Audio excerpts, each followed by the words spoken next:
ఈ ఎఫ్టిఎల్ సమస్య మీద 2014-15లో మిషన్ కాకతీయ ప్రోగ్రాం మొదలైంది. నేను అప్పుడు నిర్దిష్టంగా కొన్ని ప్రతిపాదన చేసినప్పుడు Hyderabad is a city, is nothing but a city of lakes అని చెప్పినాం మనం. ఒకనాడు ఈ హైదరాబాద్కి అనేక చెరువులతో గొప్పగా వెలిసిన నగరం దుర్గంధపూరితంగా మారిపోయినాయి. నెంబర్ 1. నెంబర్ 2, అన్నం పెట్టే చెరువులు, అమ్మలాగా ఆదుకునే చెరువులు ఇవాళ ముంచెత్తుతున్నాయి మొత్తం ఇళ్ళకి. వర్షం పడితే సంతోషపడాల్సిన ప్రజలు వర్షం పడితే అరచేతిలో ప్రాణం పెట్టుకొని ఏ కాలనీలు మునుగుతాయో, ఏ ఆస్తులు ధ్వంసమవుతాయని చెప్పి బాధపడే పరిస్థితి అది. దీనికి ఒక శాశ్వత పరిష్కారం కావాలి. అది మిషన్ కాకతీయలోనే ఒక ప్రతిపాదన పెట్టినది. చెరువులు అనగానే కేవలం గవర్నమెంట్ భూములు మాత్రమే కాదు. చెర్లల్లో 70%, 80%, 90% ప్రభుత్వపరమైన భూములు ఉంటాయి. 20% నుంచి 50% వరకు అప్పుడప్పుడు ప్రైవేట్ భూములు ఉంటాయి. కొన్ని అయితే పెద్ద పెద్ద ల్యాండ్ లార్డ్స్ ఉన్నప్పుడు ఊళ్ళల్లో వాళ్ళ భూములనే చెరువులు ఉంటాయి. మొత్తం దాన్ని బంద్ అనుకుంటారని రకరకాల పేర్లు పెట్టుకుంటారు. అంటే చెరువులు అంటేనే మొత్తం ప్రభుత్వ భూములు కాదు. చెరువులలో 100% ప్రైవేట్ భూములు చెరువులు ఉంటాయి. నేను ఇంతకుముందు చెప్పినట్టుగా ఆ చెరువులు ఉంటాయి. మొత్తం ప్రభుత్వ భూమి చాలా తక్కువ ఉంటుంది, చాలా తక్కువ ఉంటుంది. చెర్ల కాన్సెప్ట్ ఏంటి? చెరువులు నిండినప్పుడు దాని కింద పంటలు వేసుకుంటారు.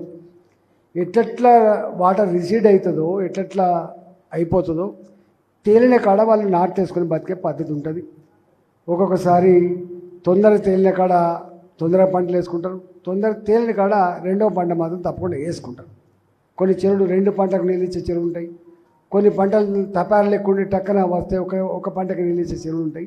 ఇదంతా చర్చించి మేము ఏం ప్రతిపాదన పెట్టినా అంటే, ఒకవేళ కనుక ఈ చెరువులు భూగర్భ జలాలు బాగా ఉండి గ్రీన్ సిటీగా మీరు పేరు తెచ్చుకోవాలనుకుంటే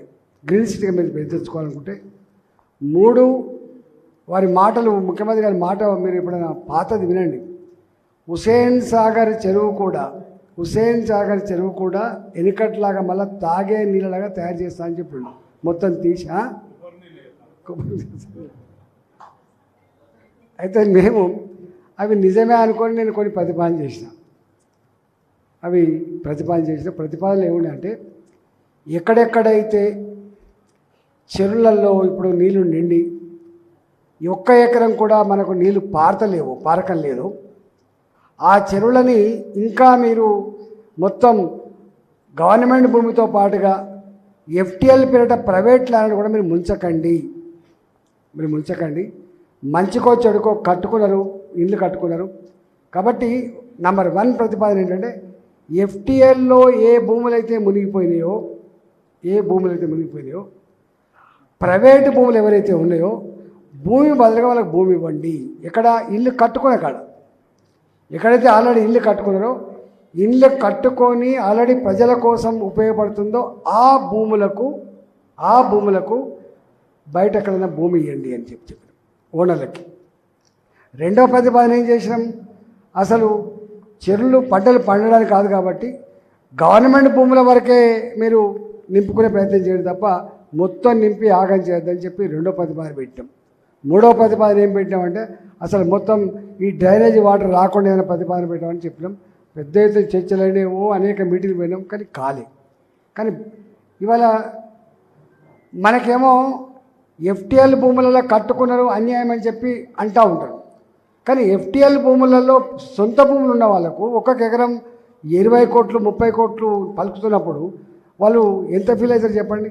అవును నిజమే, మా భూములు మునుగుతున్నమాట వాస్తవమే, కానీ మా పట్టా భూములు అవి మేము కిందికి నీళ్ళు వదిలి పెడితే మేము పంట పండించుకొని ఆనాడు ఉపయోగపడ్డాయి.